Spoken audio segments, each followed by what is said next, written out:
Hello, friends, and welcome to a little program we like to call Bat Flips and Maple Dips, episode 16 of BFMD. My name's Clayton Croker. To my left, we have Justin, don't call me Mr. Anderson, and of course, the Maritime Mistress Maker, the Vice President and Treasurer of the Alan Doyle Fan Club. We have Patrick Marsh joining us via Skype in the old Maritimes. Big shout out to everyone in Montana, Idaho, Venice, Siam. Am I missing anyone? No. Iowa. We're in Iowa now. Can't believe I forgot our good friends in Des Moines. You know what? Fuck Ireland. They're out. You know what? Yeah. We have way too many northern states listening to us, so yeah. Ireland, sorry, you got the cut. If you want to listen to us, I mean, you are listening to us, but if you want to listen to us another way, Spotify, Google Play Music, SoundCloud.com, iTunes, we're all over that stuff. All over the social media as well. Instagram, Twitter, at BFMD Podcast. On Facebook, just look up Bat Flips and Maple Dips. If you don't know how to search something on Facebook by now, yikes. I just feel sorry for you. Today we're going to be talking about the future of the Jays because that's all Jays fans are talking about, because that's all that is exciting in our lives, because this season sucks to talk about. We'll dwell on that for a bit. We're going to be talking about the Rule 5 draft. We're going to be talking about the future 40-man roster for the Jays in the next few years. But first, we got to talk about the New Hampshire Fisher Cats. Another bright spot for the Jays. Hey, fellas. I mean, we got next year, and we got the Fisher Cats. Eastern League champions.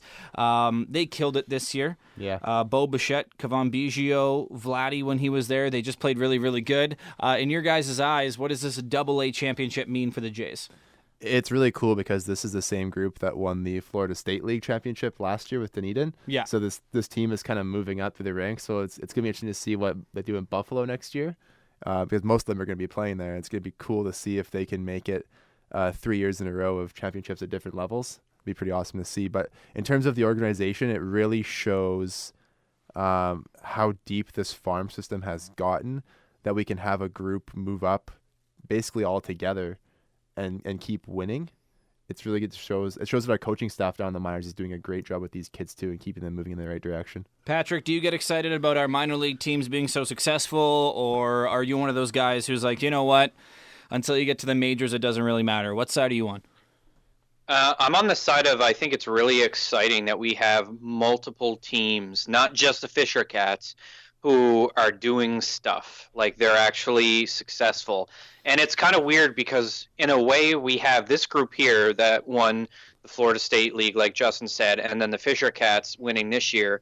And Buffalo's going to be competitive next year, but there's also kind of like another group with like Jordan Groshans and Kloffenstein and a couple of others that I can't think of right off the top of my head, who are kind of like the 2.0 group, who in 2 to 5 years will be also like competing for an MLB roster spot. So it's really cool to see that the farm has improved, and at some point in the future it'll be interesting for us to discuss who or what is responsible for that success. I remember playing MVP Baseball 2004 with Albert Pujols on the cover. I remember playing with the Jays, and at the time we had the Syracuse Sky Chiefs as our AAA team. We still had New Hampshire as our AA team. Seems like the Fisher Cats have been our AA team forever. Canadian as well. But I remember the first couple of years I would always completely rebuild the Jays, and then my AA team would always make it to the playoffs. So I would always send every one of my major league players down to AA. So I'd send like Halladay down there. I'd send Josh Phelps down there. AJ Burnett. They'd all go down to AA, and I would just run the table in AA playoffs. It was so fun. So New Hampshire, good job. Can't say the same thing for the Major League club, the Toronto Blue Jays. That sweep against Boston, describe it with one word, Patrick Marsh. Enema. Oh, gross. Didn't see that exactly. coming. What are we, like 4 minutes into the podcast? We already have our first enema reference. That's great news. Justin, the sweep against Boston, one word. Invisible. I'm just gonna say gross the because bats were invisible. Oh man, what happened to our bats? I miss the dingers. I've said it before on BFMD, and I'll say it again. I miss the dingers. I miss Edwin. I miss Jose. I miss Josh. I miss the dingers. The 7-2 loss, game 1. Ryan Borucki again, 6 1/3 innings pitched, only giving up 2 runs, but 5 hits. the 1-0 loss. Obviously, we did not score a run, but Aaron Sanchez at least looked pretty good in that game. He outdueled David Price. The question on all of our listeners' minds, though, Patrick, is he back? No, he proved that later on in the week. He's definitely not back yet. Okay, well, I can't wait to see who is back in Patrick's mind. Probably like 7 other players. Oh, he's back. He's back. We were talking all week. 4 hits from the Jays in that 1-0 loss. I mean, and then the 4-3 loss, how many hits did we get there? We had more there. I think we had 9 in that one. But still. But and Gurriel hit a big old bomb off the light tower above the Monster in that game. Like, it was gone. So it was an absolute bomb. Yeah, that was awesome to see. But at the same time, 18 hits over 3 games and a 28-6 strikeout to walk ratio. Yeah, not great. So what to you guys is more concerning, the fact that we're not getting hits or the fact that we are striking out as much as we are? I'm afraid to... Oh, go ahead. Go ahead, Patrick. Then you go first. I know what you're going to say. I'm afraid to ask how many of those 28 strikeouts were coming from Smoke, Grichuk, and Hernandez. I think all of them. Because it was just bad. Yeah, it wasn't great. I mean, we saw a bunch of young guys play this series, and Solarte came back, and he always strikes out a lot. Jonathan Davis had his first hit in that 1-0 loss off of David Price. So congratulations to Jonathan Davis. He came up from AA to AAA to the majors this year, so good for him to get that hit. Rowdy's been playing well again there too. But, I mean, David Price looked really good. That's the best I'd seen David Price look in a long time in a game that I got to watch. I know he's had some good games this year, but he was masterful over 7 innings in that game against Sanchez. I felt bad for Aaron because arguably one of Aaron's best games of the year with 7 innings of 1-run ball, but he couldn't get any run support. If only we had a chance to sign David Price. I mean, oh man, if we would have had that chance, I wonder if we should have jumped at that opportunity. Oh, I guess we'll never know. Well, can't he opt out after this season? Yeah. Yes. So he could be out there, Clayton. The joke was that 4 years ago we should have signed David Price. I know that he kind of struggled his first couple years in Boston, but we would be way better right now with a guy like David Price because our pitching rotation is so inexperienced. Let's go to New York. I'm a little worried though. One last thing on the Boston series. At least sometimes when you aren't getting hits as a baseball team, sometimes you're just pissing on the baseball and you're just hitting it right to them. But we're striking out 28 times in 3 games. That means we're not pissing on the baseball. We're just missing the baseball altogether. And then we started to play New York, and for whatever reason, we started to hit the ball again because, well, we're the Blue Jays, and inconsistency is what we do best. That 11-0 loss, though, I don't even want to talk about it. Marco Estrada was bad. Sucked. We had 7 hits, 12 strikeouts in that game. Then we turned things around, that 8-7 win. Sean Reed-Foley, your boy, Justin Anderson. 10 Ks, 4 walks, 2 hits over 5 innings. The walks were a little high, but what did you think of your guy? Yeah, so I have in our notes here that there were a couple of questionable ball calls by the umpire in the bottom of the 2nd inning that resulted in both Pete Walker and John Gibbons getting tossed from the game for aggravating balls and strikes. And this was all with nobody out. And so then there was an infield hit to load the bases, and then he comes back and he blew fastballs by the next 3 batters and struck up the side to get out of the jam, and he looked pissed when he came off the mound. Yeah. Like, he was fired up. He struck out the side 2 or 3 times in that game, and overall he looked really good. I mean, the pitch count got up there, and that's why he only went 5 innings, but that's the second time we've seen him strike out 10 batters this season in his 5 starts. So I mean, he looked pretty good when he wasn't walking guys, and I thought 2 of the walks as an umpire were on poor calls by the home plate umpire. You would play the umpire card there, but I can judge. But overall, I thought he was really good, and the bullpen was decent, but not great. They did what they had to do, and the bats finally showed up to get a win for us. Well, one thing that you like to talk about, Justin, is Sean Reed-Foley. One thing that Patrick likes to talk about is our shitty bullpen. Patrick, talk about the bullpen. Were you impressed with their performance in that 8-7 win? I'm going to guess no. No, man. Danny Burns, I don't know what happened to him, but he should be working at a Taco Bell, not throwing Major League Baseball pitches. Do you guys have taco time out there in the Maritimes or no? Do we have what? Taco time? No, what is Taco Time? Taco Time is like the annoying little cousin of Taco it's Bell. knockoff Taco Bell. It's like a Saskatchewan thing, Yeah. I'm pretty sure. I was going to say, you know what? Danny Barnes doesn't even deserve Taco Bell. He deserves Taco Time. Dare I say, even Taco Del Mar. Oh. Yeah, that's when you know you hit either rock way, bottom. with all these taco stands, you're getting diarrhea. And that's my second bum joke of the night. And I've got more in the can. But There's what I am another one, by hyped the way. for, More listen, in the can. Yeah. okay? Oh, Gritch Daddy got 2 more home runs. Yeah. He only needs, what, 7 more or something like that to get to 30? Run out of time, though. He's got like 10 games to do it. Yeah, I know. But, I mean, the point is that at the end of the year, if we look back at Gritchick's season, Oh, man. holy crap. Could you imagine if he had played like this all year? He'd have 35-plus home runs. He probably would have made the All-Star game because he'd be just dropping bombs left, right, and center. Mm-hmm. And I'm not saying that this is a fact, the incontrovertible truth, but don't you guys find it suspicious that the minute Pete Walker was ejected from the stadium, the team started to turn things around? I'm pretty sure that's just a coincidence. I think it's a coincidence, Patrick. He's but... got 3 weeks left with the team. Just give him a break, okay? Cut him some slack. Let him enjoy his last days as a Jays coach. Oh, Patrick. All right, enough. You crack me up. Okay, let's talk about Thomas Pannone. Is he back, Patrick? Hold on a second. Patrick's typing. Choo-choo, everybody, because guess what? The Thomas Pannone hype train is back in the station. He was so good during this game. Oh, man. Guys, I love it. 7 solid innings. He never once looked like he was out of his depth. 6 Ks, which is great. I mean, there's nothing else to be said except choo-choo, get back on the train.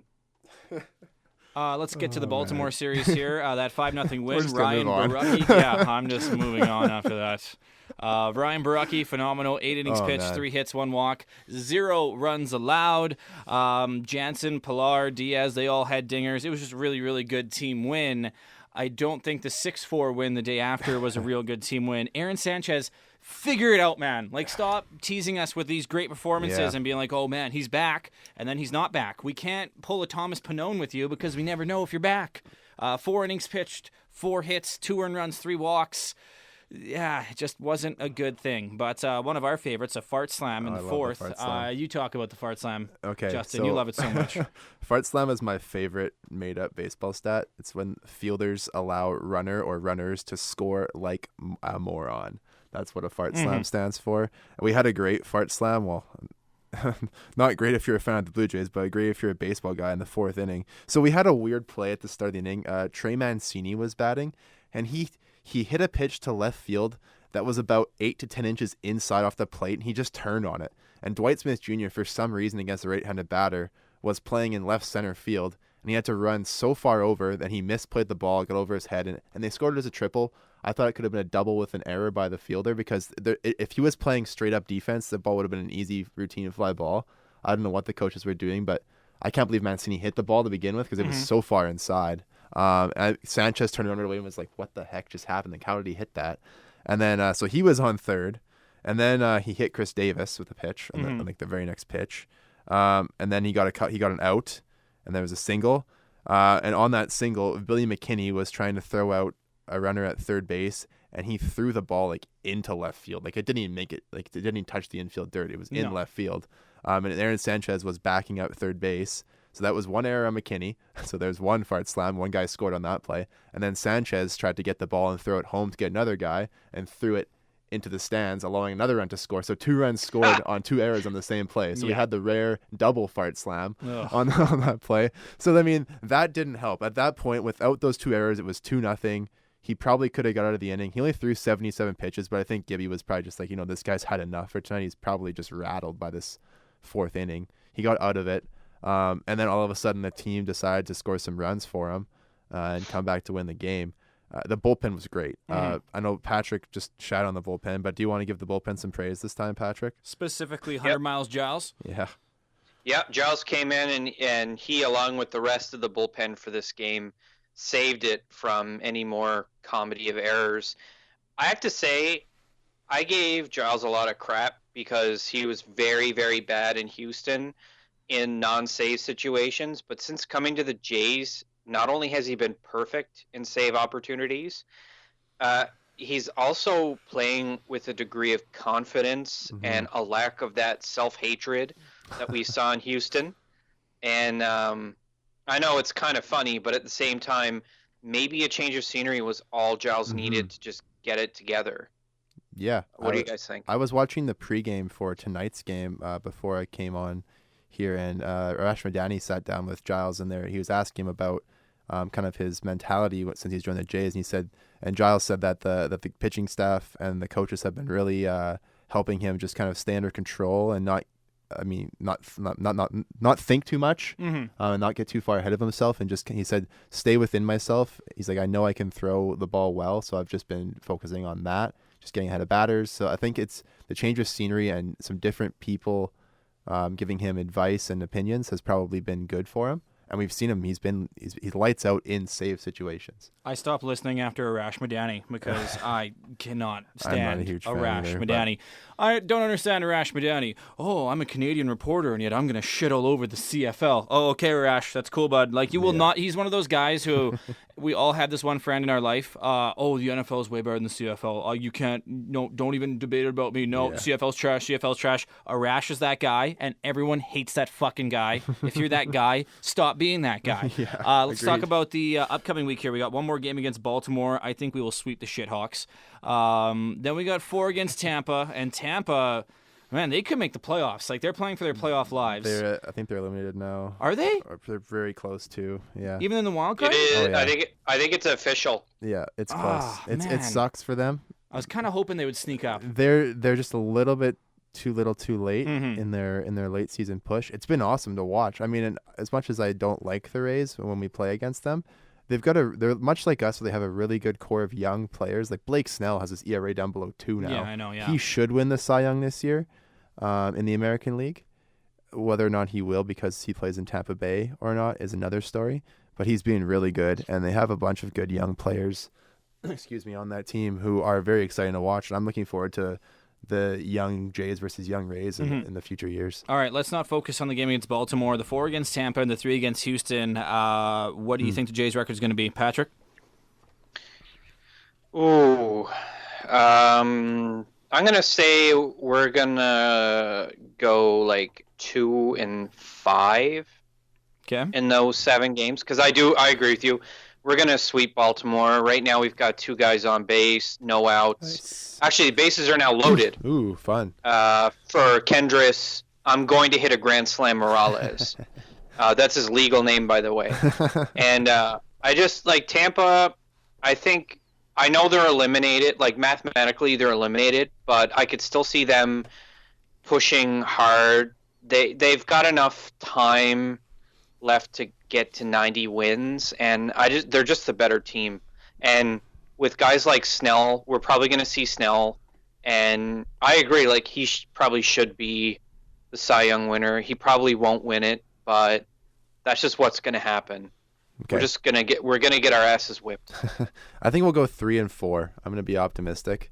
Another note on Tampa, their AAA team just won the International League, the same league that our Buffalo Bisons play on, and they just called up 4 players, including Austin Meadows, who they got from Pittsburgh in that Chris Archer deal. So we'll have some new faces with playing with the Rays this weekend as well. We're going to go 6-1. You heard it here first. Who's hot, who's not? Let's focus on the pitchers first, because Ryan Borucki deserves a lot of love. Yeah, Ryan Borucki, 3 straight quality starts, not giving up that much hard contact. The walks are a little bit high in that time frame. Overall, his numbers are looking pretty good. He's had a couple of rough outings against Boston. But other than that, like, I don't want to say he was pitching insanely well against Baltimore, but he was. It is Baltimore after all. But he did look real good. I watched that game hoping he would be able to go the distance and give us our first complete game shutout in like 2.5 years or something stupid, because our pitching staff sucks at going deep in games. But he did. He's been great the last month. It's been awesome to watch. Patrick, Ryan Borucki is your boy, so give him some love. Yeah, Borucki has probably been our best pitcher if you look at like the whole stretch of the season. He is walking more batters than I would like for him to, but it's still like a really, really low rate. He's doing a good job of limiting contact and limiting like hard contact. And I think that's a good sign. The guy, Show Rucky, is not a good enough nickname for him anymore.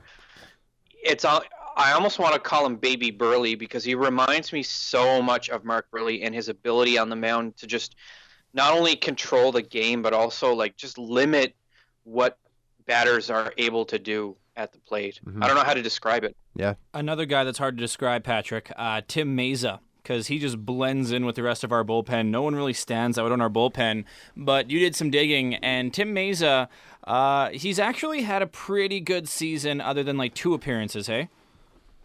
Yeah, believe it or not, Tim Meza deserves more attention than what he's getting. Which is to say, none. I think we've talked about him a grand total of twice this year, and it was both times that he, shit out a bad appearance. In his last 15 games, 15.1 innings pitched, only 9 hits, only 4 earned runs, and all 4 of those earned runs came in the same appearance. 17 strikeouts, 2.35 ERA. Look, I know that we talk about how like earned runs aren't everything and things like that. If you look at 8 of the 13 runs he's given up all season came from just 2 appearances where he was really bad, that's crazy good. His current ERA right now for the season doesn't look great, but if you take into account those 2 4-run appearances, one was in an 8-3 loss against the Twins, the other was that 10-2 ass whipping at the hands of the Yankees back in August, I think it was. Yep. The guy has just been incredible. The win-loss thing, too, we've talked about it a little bit when it comes to how it doesn't really matter when it comes to a pitcher's performance. We like to see a crazy good win-loss record, but the Jays' record when Tim Meza has been on the field at any point is 11-20, which sounds really, really, really bad, but at the same time, in his last 30 appearances or so, he has limited opponents to like a 3.69 ERA. Nice. And again, that comes from like a couple of games. Mm-hmm. He's only given up 3 home runs in 32 games this year. He's probably been our best bullpen arm this season. Very consistent, and he's chipped away at the ERA, which has suffered from those 2 really bad games. And nobody's paying attention to him, and we'll talk about the 40-man roster later on. Spoiler alert, Tim Meza not only deserves to be on it, but he should absolutely be one of our bullpen arms next year. Save it for the 40-man talk. You just spoiled it. Just because you said spoiler alert doesn't mean it's not a spoiler. God. Just for that, you don't get to talk about your boy Thomas Pannone. How about that, Patrick? Yeah, boom, roasted. Justin, Thomas Pannone. Thomas Pannone is back. I gotta do it for Patrick. So... Patrick has in here, before the bad start, he had pitched like 11 1/3 good innings, and after the bad start, he's pitched almost 17 innings. So I mean, outside of one bad start, Thomas Pannone's been solid. I mean, the strikeout to walk ratio is about 3-1, which is pretty good for a guy who's not a strikeout pitcher, and he's given up 1 home run per 9 innings really, overall. So I mean, do you think Thomas Pannone can start in the rotation next year? No. No? No. Yes. Absolutely yes. No. See, I'm on the fence. I'd way rather go out and get a veteran arm than rely on Thomas Pannone. But that's such a mistake. It's so short-sighted to do that because Pannone is right in the age that we need a player like him to be in. Like, what is he, 26, 27? He's in the 25, something 26 like range, yeah. Yeah, he's like in the mid to late 20s. Since we called him up, aside from his one really bad start, he has been great. He has a below 2 ERA. I'd rather have him in the bullpen. Because we don't have any good arms in the bullpen, he's guys. 24, by the way. We got to sacrifice some of our arms for the bullpen, because we have a lot of these middle-of-the-road kind of pitchers right now who are kind of on the fence of, okay, they could be in our rotation or they could be in the bullpen. We got to make a decision with some of them, and if we need some solid arms in the bullpen for next year. I'm not saying that Thomas Pannone is a bad pitcher. I would just rather see him in our bullpen. I would way rather see him as a middle relief guy.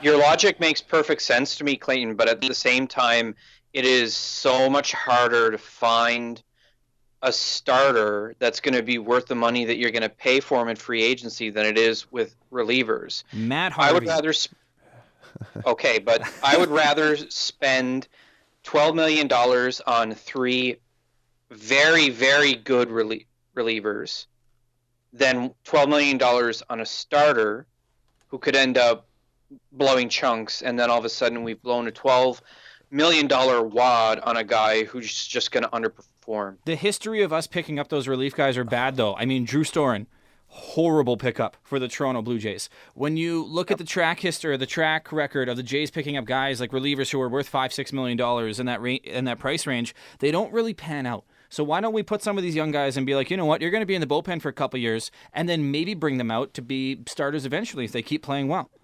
Yeah, the logic there is okay. The thing that I'm not a huge fan of is they've been bringing these guys up through the organization as starters.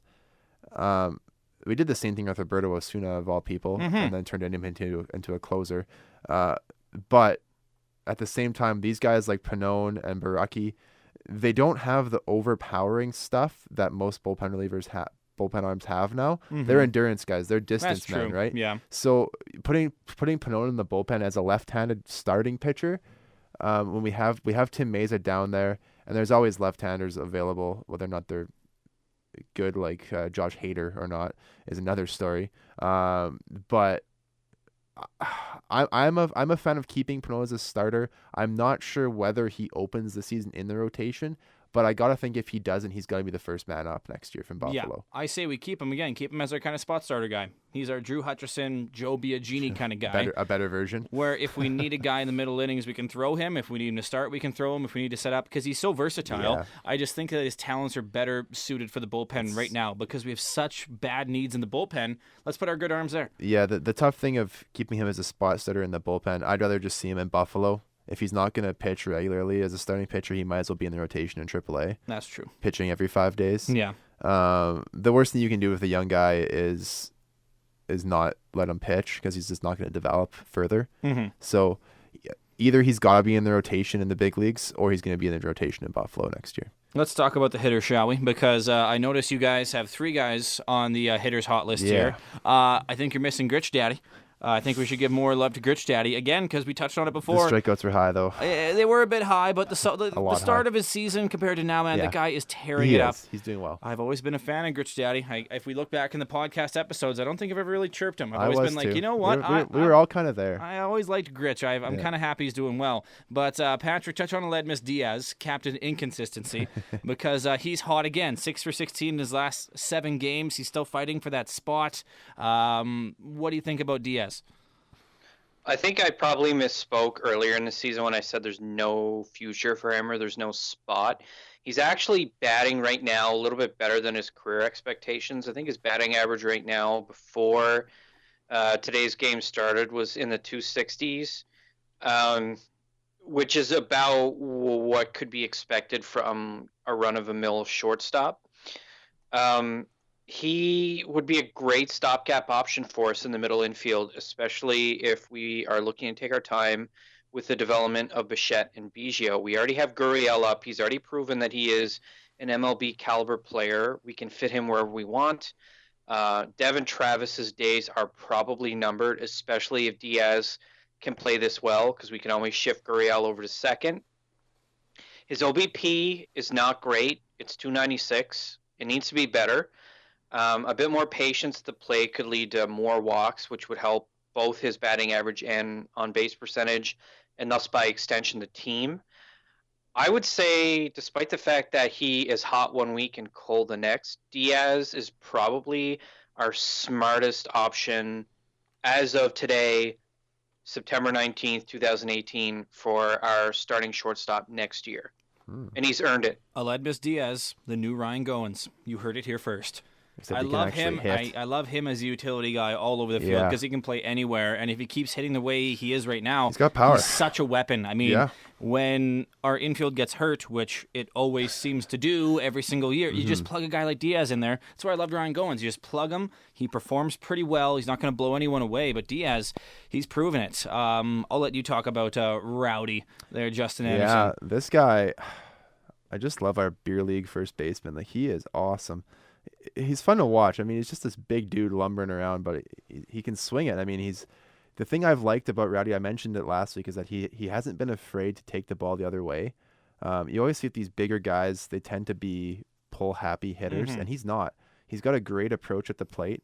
And yeah, like the kind of the first 12-game streak that we saw, like guys like Jansen and McKinney go on, he's kind of in there too. We'll see what happens to him when pitchers start to do some different things, stop throwing him so many fastballs, because he can hit the fastball.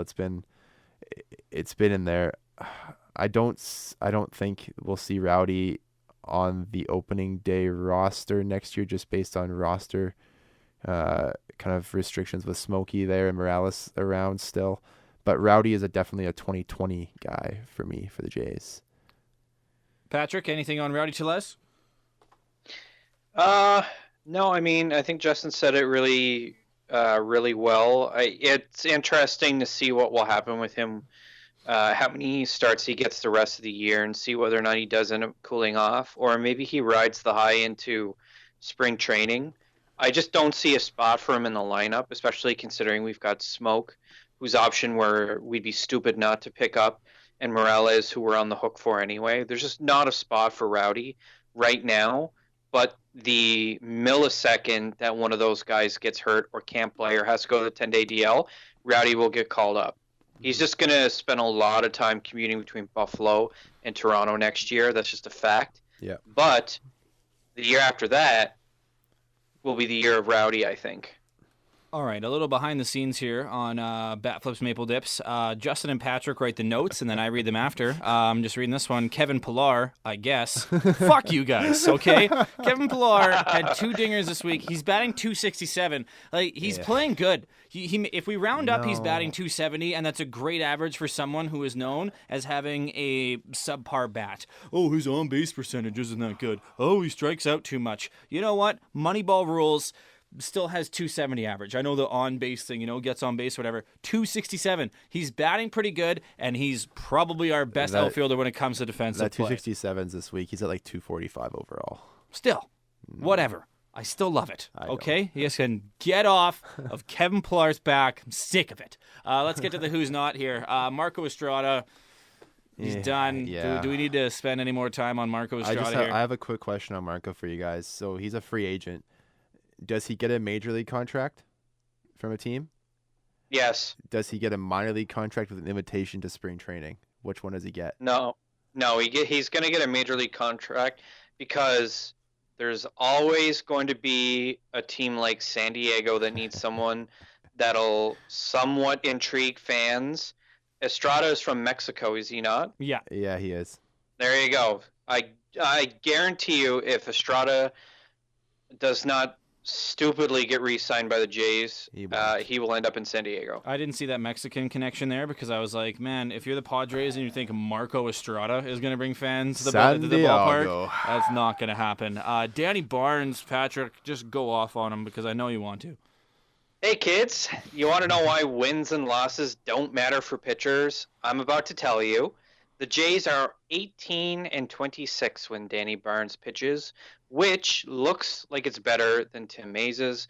But when you compare the two over the same amount of innings pitched in games where they've appeared, Danny Barnes has an ERA of 7.92 compared to Tim Maze's 3.69. I should preface this by saying neither one of those is great. No. Tim's is good. Fine. Danny's is atrocious. If ERA isn't your bag and you're more interested in the little tiny stats, Barnes has given up 4 more walks and has 14 less strikeouts than Meza. And if that's not good enough for you, Danny Barnes' whip during the same time period is 1.92 compared to Tim Meza's 1.33. My conclusion is there is absolutely no chance Danny Burns will have an MLB career after this season. He is done. The Jays are performing a very generous charitable act by allowing him to be on the team and allowing him to step onto an MLB field at this point. There must be some kind of make-a-wish going on. Oh my gosh. Because honestly, Danny Burns is not a professional. Like no, Danny Burns probably is a professional. He's just not a professional ball player. Like he's just not. He doesn't have it. Danny Barnes will be a member of the Winnipeg Goldeyes next season. You heard it here first. Wow, you just went off on Danny Barnes. I love it. Does he not deserve it? Look at his performance. Yeah, it's not great. Every time I see him come into the game, I kind of get nervous. And we could go off about any bullpen guy, really, except for Giles and Meza, really. But we're so tired of talking about our horseshit pitching. Let's just go on to the hitters, because basically that Danny Barnes description, it could be used for about 5 or 6 pitchers on the Jays. When it comes to hitters, Devin Travis, not great. We touched on that. His time with the Jays might be done. But Danny Jansen and McKinney, I didn't see them kind of falling down they're cool to bottom as much as I did. They're not at bottom, I should say, but they've definitely cooled off. No, they're just cold right now. I mean, Jansen hit that home run against Baltimore, and McKinney's got a hit tonight. Solarte is just, I don't know, the guy hits infield flies like I've never seen in my life. Yeah. But he slaps his hands when he hits home runs, so the fans like him. But he won't be on the team. We're going to buy him out. It's a cheap buyout. Patrick, do you agree with that? Do you think Solarte is going to get bought out? Oh, absolutely. Solarte is getting fired into the sun. I'm pretty sure we have I think it's a $500,000 buyout on our $7.5 million contract for next year. Oh, that's easy. Yeah, Lesser of two evils there. We'll buy that out. It's so weird because like 5 weeks, he was back. He was back. Was he back ever? I think he was back once or twice on the podcast. Maybe he was, but I mean, according to Patrick, everyone has been back at earlier least in twice. the season, Solarte was hitting home runs, and then he stopped hitting. Period, and then got hurt, and then hasn't hit period since he's been back. So, yeah, goodbye. Patrick, anyone else that you want to chirp because it's really really funny when you rip Jays apart? So. I feel like I've dropped the mic already when it comes to Danny Burns. It can't get any better than that. With Solarte, I can remember early in the season I was singing his praises because I was like, oh, thank God we have this guy because JD was hurt and underperforming. And then it was like the minute we started praising him, I don't know, it was like whatever the opposite of magic is, dark arts, I guess. I don't know. Where he was just batting under 200. He wasn't hitting home runs anymore. I just don't know what's up with him. It's funny that I should mention that he be fired into the sun when his name is Solarte, because you've got solar, get it? I'll give you one giving single me a platform laugh. to tell terrible jokes. One single ha. That's all that deserved. Yeah, I'm not going to give you anything for that. If you're done, Patrick, we're going to let Professor Anderson have the floor here because he's going to be talking about the future of the Jays, which is so refreshing to talk about. The Rule 5 draft.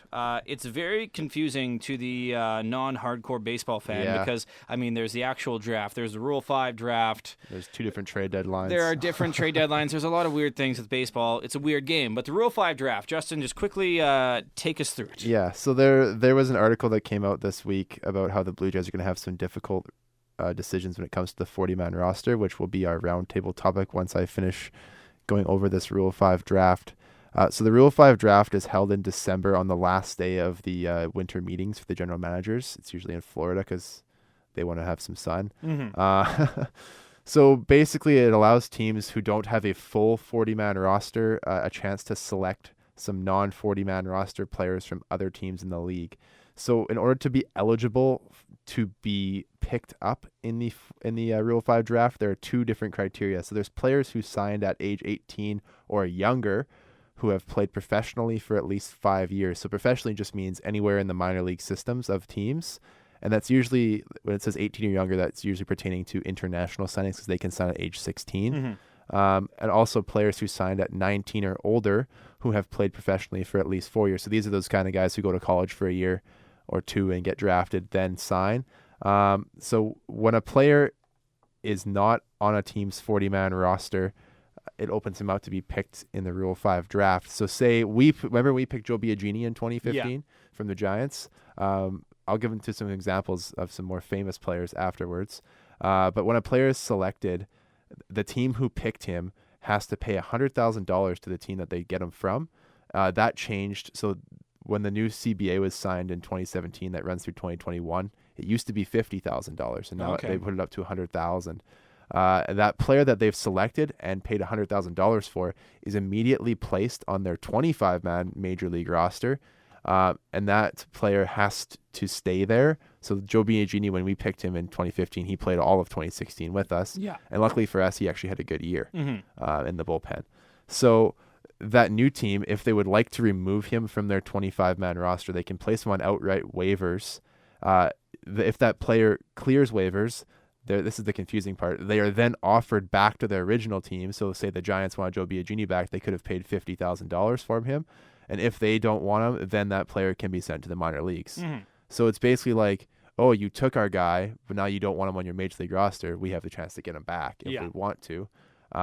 If a club wants to just put a guy to the minors right away, they can trade for him in the Rule 5 draft. They can work out a deal. So say the Jays are like, okay, we want Joe Biagini, but we want him in Buffalo. We don't want him on our big league roster. The Giants are like, well, give us $200,000 and we'll make it a deal. You can just have his rights outright, and they can just trade him, and then he can be assigned to AAA right away. So now that I've kind of gone over that, a little known guy named Roberto Clemente, who nobody knows who that is, in 1954 was a Rule 5 draft pick. The Pirates selected him from the Brooklyn Dodgers, and then Clemente spent the entire 1955 season on their major league roster, and he became a member of the Baseball 3000 Hit Club and Hall of Fame, and is arguably maybe the best Latin American player to ever lace him up in the big leagues. Easily the best. Yeah. And then more recently, Twins selected left-hander Scott Diamond. We all know who Scott Diamond is from the Braves in the 2010 draft. And then so rather than keep him on their major league roster, they worked out a trade. So Minnesota traded a right-hander named Billy Bullock, who was a minor leaguer, to the Braves during their spring training in exchange for Diamond's full rights. And that allowed Diamond to be optioned to AAA, where he began that season, and he ended up coming up to the big leagues in 2011. Any questions about the Rule 5 draft? Did I kind of explain it decently? No, that's good. I like how when you pick up a player in the Rule 5 draft, you have to have him on your 25-man roster, and if you want to send him down, there are consequences for that. Because if there weren't rules, then people would just be drafting players in the Rule 5 draft left, right, and center. And the good news is that, I mean, you have to have room on your 40-man, and not a lot of teams end up having room. Like if you look at past years, not every team makes a pick in the 40 in the Rule 5 draft because their 40s are full. We're likely going to have that scenario this year with the Jays. And because that player has to be put on your 25-man roster, it really makes teams usually pick AAA guys or guys who have played some time in the big leagues in these drafts, like Joe Biagini was. Because if you pick a guy, say you want a guy that's on a high A team, he might be like 21 years old and signed as a 16-year-old, but you have to put him on your 25-man. And if you want to outright him, the other team can just buy him back from you for $50,000 or whatever it is, $25,000, $50K. Sorry, used to be 25 before the new CBA. So it's just like, why would we go through the time of picking up a single A player when you're just going to probably lose him right back to that team anyway? Exactly. So that's why you'll see when we talk about this next topic that there are some guys lower down in the organization who are eligible to be picked this year, but they won't be because it's just a hassle and no one's going to go through the process of buying and selling and all this junk. Well, let's get into that because our roundtable discussion today, what are the Jays going to do with their 40-man roster? Because their current 40-man roster, right now, it's a clusterfuck of situations. Really, let's be real here. We got a lot of guys who have options. We got a lot of guys who are going to be free agents. We got a lot of guys who are going to be reinstated from the DL. A lot of guys who are available for a buyout. Patrick, where do you want to start with this 40-man roster? What do you want to start at a position? Do you want to start with pitching? Do you want to start with a certain topic? What should we go here with our 40-man roster? It's a good idea. I think what we agreed on prior was that we color coded everything. just to make it a little bit easier to look at. So we'll start off by talking about our free agents. The bad news when it comes to the current 40-man roster is that only 2 positions are occupied by guys who are going to be free agents, one of which is the venerable, and I say that very sarcastically, Tyler Clippard, and of course Marco Estrada. We are definitely not going to sign either one of them because there's no reason to, and it would be a step backwards for the team. As much as I love Estrada, his best years are long behind him. So if we want to, let's keep a running tally of the slots that will be opening up and closing up as we go here. So if we're all in agreement that we're not going to sign Clippard and Estrada, we can say that we've got 2 open spots so far. So we're +2. Okay. Yeah. And I'll defer over to Justin to do the orange. Yeah, so our next, we have 2 guys, mainly Reiner Cruz, who none of us really remember because he pitched in 3 games for us earlier in the season. And these are players that must be reinstated from the DL. Yeah, and also Troy Tulowitzki, who are both on the 60-day DL. So once the season is over, before the Rule 5 draft, those guys will have to be placed back onto the 40-man roster for the duration of the Rule 5 draft. Because technically right now on our 40-man roster, we have 42 players on it because we have these 2 guys on the disabled list, which allows us to add 2 more guys in their place. So we're gonna lose 2 in Tyler Clippard and Marco Estrada, and then right away we've got to put 2 guys back on. In my opinion, Reiner Cruz is going to be just DFA'd. He's 32 years old. He's no future. He pitched for 2 years with Houston. And then in 2012 and 2013, and then this year with us for 3 games is the next. He was out of the big leagues for 5 years. Yeah. So he's just one of those guys that he's on our 60-day DL and in our organization now, but he won't be come the winter meetings. So we can really say that we're -1 there technically, if we want to be realistic, because Reiner Cruz isn't going to be around. No. There was even a Shai Davidi article. DFA'd, but can we buy him out before the Rule 5 draft? We can do that at any time after the season concludes, after the World Series. Yeah. So he's absolutely unequivocally going to be bought out because there's no reason for that position to remain. We can DFA him at any time. Yeah. What about Tulo then? Tulo's going to be around because of his contract. We can't afford to not have him on our roster because we'd have to pay him anyway. True. And allegedly he wants to start at shortstop next year, so let's see what he does. I love that. I love it. I love the claim. Love the determination. I love it. I would love to see Tulo back in our squad next year. No, it'd be a real crazy thing. Speaking of guys who are injured, brief segue. David Wright's going to play he's going to come back off the DL at the end of this next week for the Mets and play in a couple games and then retire. No, I like that. They're going to let him do that. At least I think he's going to play in 1 game. He'll start at third base and play as long as he can, kind of thing, and then he'll retire after. So kind of sad about another guy who kind of is in the same age group as Troy Tulowitzki, who's been around for a while and a really good player in his prime, but he's going to go out quietly. But yeah, that's a brief segue. Back to the Jays. So right now we're at -1 still. Yeah, we're +1. So +1. Okay, so we have 39 guys on our 40-man roster as of right now. We lost 2 in Clippard and Estrada. We're going to get rid of Reiner Cruz and put Troy back on. So we've got 39 guys We got 1 spot right now available. 1 spot. Okay, let's talk about guys who have team options and players that are available for a buyout here. Yeah. Justin Smoke, Solarte. Those are our 2 guys who are available for a buyout or have team options. Yeah. I think we work the team option with Justin Smoke. It's an $8 million option, or I think it's a $250,000 buyout, but $8 million for the best. He has the highest OPS among AL first basemen this season. Obviously, we're going to work our option for him. Yeah, he'll obviously. Be around. Rowdy Tellez, you're good, but you're not quite that good yet. Smoke yet. Solarte, we were just talking about it. If we don't buy him out, I think that's such a bad move for the Jays. So we have 2 spots now, right? Yeah, because we're going to keep Smoke. He's already on the 40. Okay, and now it gets to the fun part, arbitration. A lot of guys are eligible for arbitration. Ken Giles, Jake Petricka, Aaron Sanchez, Marcus Stroman, Ryan Tepera, Brandon Drury, Devin Travis, Randall Grichuk, Kevin Pillar. Patrick, you start here. Out of 2 guys on our arbitration list, you can pick 2 who you wouldn't mind getting a lot of money in arbitration, because sometimes the players get a lot more than they deserve in arbitration. Sometimes they get a lot less than they deserve. Who would you not mind getting more money out of, though? Like 2 guys out of that list. I think we have yet to see peak Randall Grichuk, so I would be fine if he got paid, especially after his performance this season. Agreed. Again, like I keep saying this, and I'm going to keep hammering it into everybody's heads until we all drink the Kool-Aid together. This guy started the first month and a bit of the season batting under 100. Yeah. And now he's batting in the 240s, and he's flirting with 30 home runs on the season. Yeah, he's been killing. It's crazy to me. It's unbelievable. Yep. Okay, what's another guy on that list? Another guy I wouldn't mind getting paid would be Ken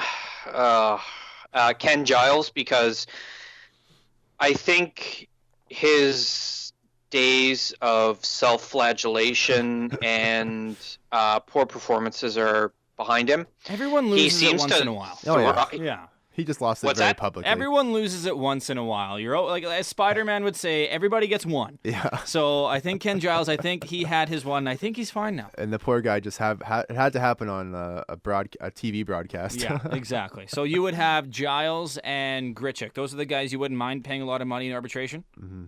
They have earned significant pay increases from the last year. Okay. Justin, 2 guys on the arbitration list you wouldn't mind paying a lot of money. The same 2. There's only 2 on that list that I can justify paying more money than they're currently getting. I want to make this argument for the sake of arguing. Don't say Kevin Pillar. I would say Kevin Pillar because he's earned it. Sometimes in hockey players will get big contracts later on in their career because they've earned it, especially with the team that they were with before. It's like, hey, man, you toughed out an injury. You were great for us in the playoffs. Maybe they won a cup with him or whatever. They might throw him, a little hometown bonus money, I think Kevin Pillar, just because of how he is with the fans, and here's the thing, I'm a Kevin Pillar fan, I'm biased, I know it's wrong. You're a homer. I know, but with Kevin Pillar, I'm a homer. He's one of my favorite Jays. He makes the best plays, guys. The best plays. They're so fun to watch. And I know that it would be bad business. I know we shouldn't overpay for him. I know we should underpay for him. He probably shouldn't even be on the team next year. I want to make an argument against you in this situation. Mm-hmm. So you remember when we talked about WRC plus? Yeah. The average is 100 in the league. Yeah. Kevin Pillar, his highest career season finish is 94. He's at 86 right now. Yeah, that's not great. He has a positive WAR because of his defense, but his bat is like insanely negative. You still need defensive guys, though. That's the thing. You do, but can you justify paying him more than the $3.2 million he's getting this season just to play defense? No. Yeah. That's true. I know. That's the argument. Mm-hmm. I mean, I like Kevin Pillar as a person. Like, don't get me wrong. I think he's been great for Toronto. The fans love him. He does play good defense, good enough defense. Yeah. But the bat for me as a center fielder, it's not good enough. We'll agree to disagree. It's actually really bad as a center fielder. Very very bad. Yeah, well, you guys can just go kick rocks, okay? Okay, so for other arbitration guys, who would you want us to see? Like, arbitration, if they don't agree on a contract, it goes to the arbitrator. Yeah, this the team can agree. So say Ken Giles, I'm not sure what Ken Giles is making right now, but say he says I want to make $5 million next year, and the Jays like, okay, sure, then they'll sign for $5 million. Okay. But if the Jays like, no, we want to pay you $4 million, then they'll go to arbitration. Like last year, we've gone to arbitration 2 years in a row with Marcus Stroman. We probably will again this year because Mr. Ego is not going to want to get paid less than he is, but he missed half the season this year. Him and Aaron Sanchez both should be paid no more than they're currently making, or I will be a little bit disappointed. As one of my British friends says, I'm not angry, I'm just very disappointed. Yeah. I'm going to give him a show. He just started listening to the podcast, so that one's for you, Lukey. So one guy that's kind of in this category as well, Super 2 eligible, played enough time in the MLB to be eligible for arbitration, Joe Biagini, but man, it's not going to get to arbitration. So for people who are confused by Super 2, to get arbitration eligibility, you need to have 3 years of Major League service time, and Joe Biagini has pitched enough in the last 2 seasons to kind of accrue enough time to meet this Super 2 eligible, where you can earn arbitration after 2 years. Yeah, because he's spent full seasons on the Major League roster, essentially. God, Joe Biagini. If we have Joe Biagini on our 40-man roster, or even our 25-man roster next season, I will be angry. I will not be extremely disappointed. I'll be livid. Patrick, I'm going to assume you feel the exact same. Yes, I do want to double back though when it comes to the arbitration, because there are a couple of situations that are kind of interesting as far as whether or not we even bother. With Jake Petricka, he is already 30, and he has yet to prove himself as an MLB caliber pitcher. So I feel like if there's a way that we can dump him somewhere, we should do it. We should, to make space so we don't potentially risk losing out on some of these other players that are vulnerable to the 40-man business. But Petricka, I would love to see gone. I'm very on the fence about Brandon Drury. I don't know whether or not he has a future in Toronto. I know that would kind of suck to get rid of him and have like nothing to show for that trade aside from McKinney, but at the same time, he's been hurt and he hasn't performed that well. And that's just my 2 cents when it comes to the arbitration. Those are two guys we could potentially get rid of and be justified. Yeah. As for Joe Biagini, there's a reason why I coded him in our sheet here as mustard shit. I picked the most ugliest yellow-brown you can think of and highlighted Joe Biagini, and it's reflective of my feelings of him. Not only should he be fired into the sun, we should just purge him from any and all MLB records that exist. Man, you are really going after some of the Jays today. I love it. It's great. Jeez. We're just having fun. Oh, yeah. Until they listen and cry themselves to sleep, which would never happen. I don't think any Jays player is ever going to listen to this ever. But still, the next category, this is the most interesting one. Yeah. Players that are vulnerable or likely to be dealt to make room. A lot of guys on here. Danny Barnes, bye. Jose Fernandez. We got Mark Leiter Jr. We got Justin Schaefer. We've got Jonathan Davis, Pompey, Dwight Smith Jr., Captain Mediocres, all of them. Just a bunch of middle-of-the-road guys. Are there any guys on this list? All the guys that I said there, are there any players that stick out that are like, okay, you can make a case for them to stay? Yes. Yeah, there are a couple. Jose Fernandez hasn't been terrible. Yeah. He's 25, left-handed, which is valuable in the bullpen. Mm-hmm. We've talked about that with Tim Meza. Mark Leiter Jr. we picked up from Philadelphia just off the waiver wire, and he's probably gone. Justin Schaefer is interesting. I think Jonathan Davis has earned the right to stay just based on the fact that he's come up from Double-A this season. Mm-hmm.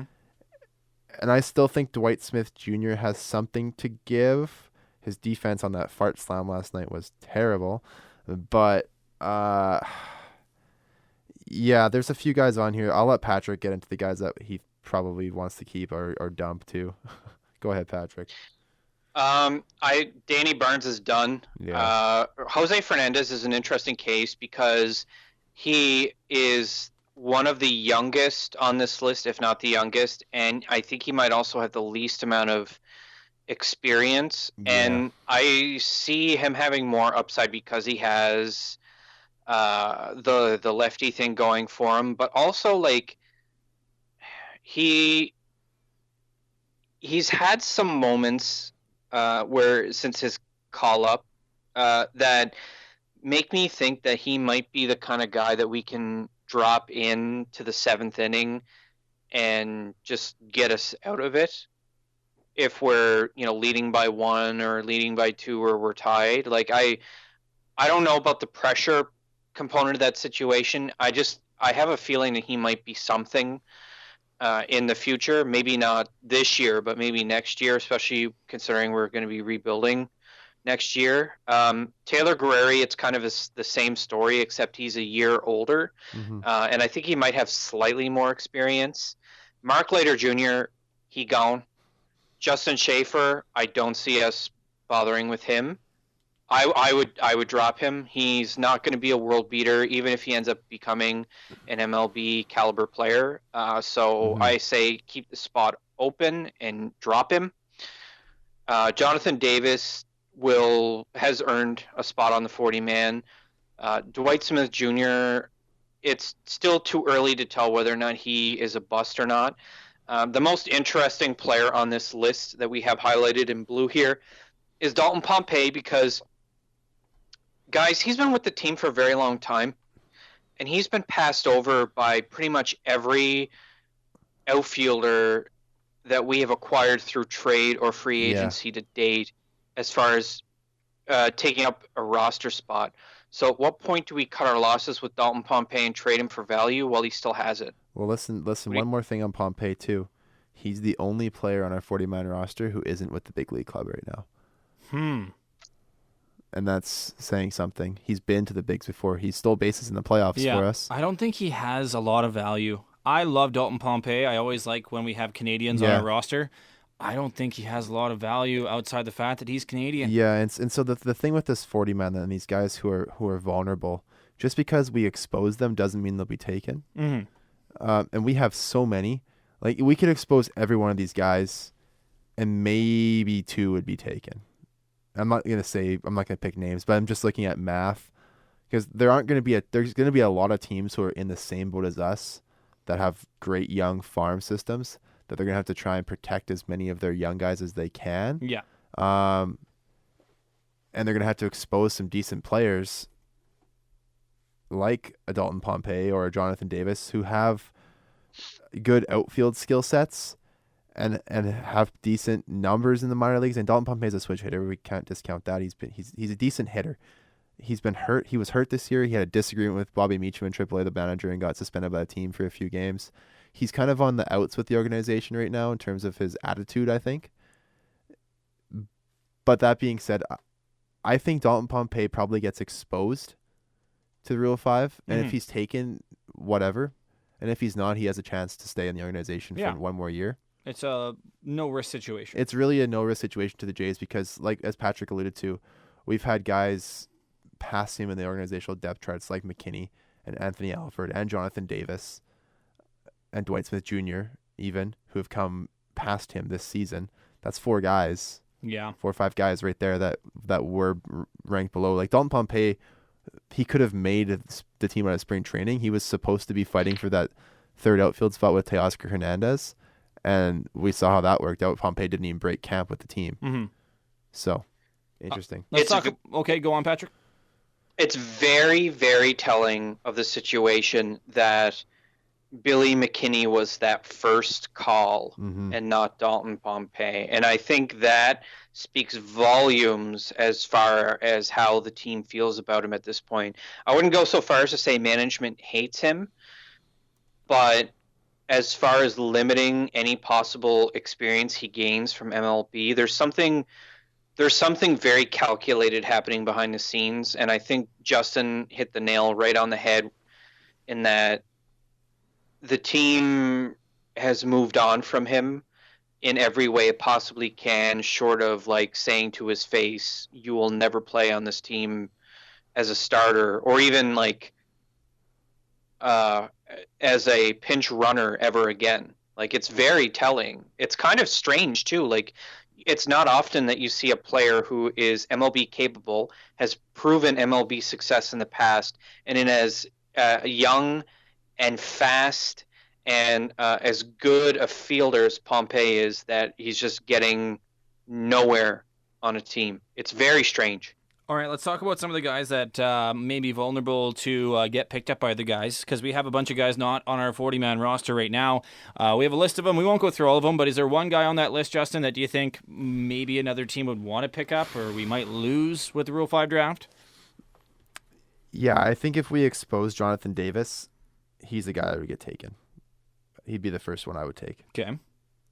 Patrick? I think, well, we have a list of players who are not currently on the 40-man roster, and I think there's a lot of interesting cases on that where we need to be very careful about trying to make space for them. For example, Our first round pick from 2015, John Harris, is not on the 40-man, and he is vulnerable to the Rule 5 draft. We should be protecting him. Another example would be Hector Perez, one of the guys we got in the Osuna trade.